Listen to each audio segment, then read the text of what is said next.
అమ్మాయి కవిస్తోంది, అదే అవును, అతను కవి సరదాగా మాట్లాడేస్తున్నాడు.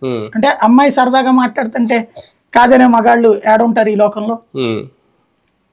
కవ్విస్తున్నారు, రెచ్చగొడుతున్నారు, అవతలోడు మాట్లాడుతున్నారు, ఆ చనువుని రికార్డు చేస్తున్నారు బాగా. అంటే ముందు స్నేహమో లేకపోతే పరిచయమో చేసుకుని వాళ్ళ అందాలతో ఎరవేసి ఆ తర్వాత చనువు పెంచుకుని ఆ పెంచుకున్న చనువుతో అలాగా లైంగిక అంశాల గురించి మాట్లాడే స్థాయికి తెచ్చి అప్పుడు రికార్డు చేస్తున్నట్టున్నారు. ఇది అంతే కదా. లేకపోతే ఊరికి స్టార్టింగ్ ఎవడన్నా అట్లా మాట్లాడేస్తాడు, మాట్లాడితే రికార్డింగ్ అట్టుంటదా? అప్పుడు పోనీ వీళ్ళు ఏమంటారు, చెప్పుచ్చు కొడతానా కూడా అంటారు, ఏది నువ్వు నన్నట్టు మాట్లాడుతున్నావు ఏంటరా అని. అట్లా ఎక్కడా లేదు. మీరు ఈ వాయిస్లో ఎక్కడ చూసినా సరే అరగంట సేపు కావాలి నువ్వు, లేకపోతే ఇట్లాంటివన్నీ ఏమున్నాయి దాంట్లో ఇష్యూస్. కాబట్టి అది హనీ ట్రాప్సే.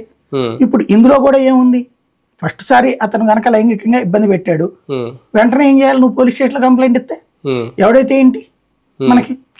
అందులో అప్పటికి ఇతను పోటీ కూడా చేయలేదు కదా, ఇదే పార్టీలోకి వచ్చాడు అప్పుడే కొత్తగా. వచ్చినటువంటి వాడు ఇట్లా వేధిస్తున్నాడు అని పార్టీ ఆఫీస్కి చెబితే ఊరుకుంటారా? అప్పట్లో ఈయనకి సీట్ ఇవ్వద్దని కూడా ఈ అమ్మాయి చెప్పిందంట, ఆందోళన చేసిందట.